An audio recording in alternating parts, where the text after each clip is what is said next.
মগজের এই খাটাঘাট রেসিপিটা খুবই মজার হয়। এটা রুটি, পরোটা অথবা নান, পোলাওয়ের সাথে খুব পারফেক্ট কম্বিনেশন। খুবই সহজ এই রেসিপিটা, চলো আজকে আমরা দেখে নিই। প্রথমেই আমি মগজটাকে একটু হলুদ আর লবণ দিয়ে সিদ্ধ করে তাকে আমি কুচি কুচি করে কেটে নিচ্ছি। এবার একটি প্যানে তেল গরম করে তাতে আমি দিয়ে দিচ্ছি পেঁয়াজ কুচি এবং টমেটো কুচি। ভালো করে মিক্সড করে আমি এতে দিয়ে দিচ্ছি আদা বাটা, পেঁয়াজ বাটা, রসুন বাটা, জিরা বাটা। এই পর্যায়ে মশলাটাকে আমি একটু কষিয়ে নিচ্ছি। মশলায় একটু সামান্য পানি অ্যাড করে দিয়েছি যাতে করে মশলাটা পোড়া লেগে না যায়।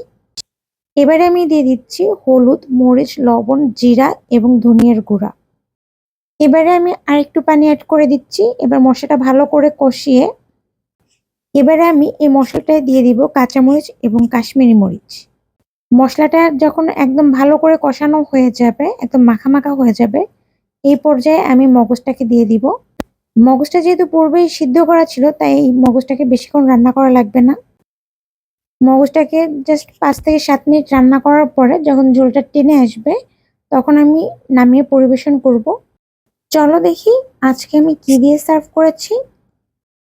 আজকে আমি মগজের খাটাখাটি সার্ভ করেছি পরোটা দিয়ে। আরে আরে, কোথায় যাচ্ছ? ভিডিওটা দেখলে লাইক এন্ড কমেন্ট করবে না?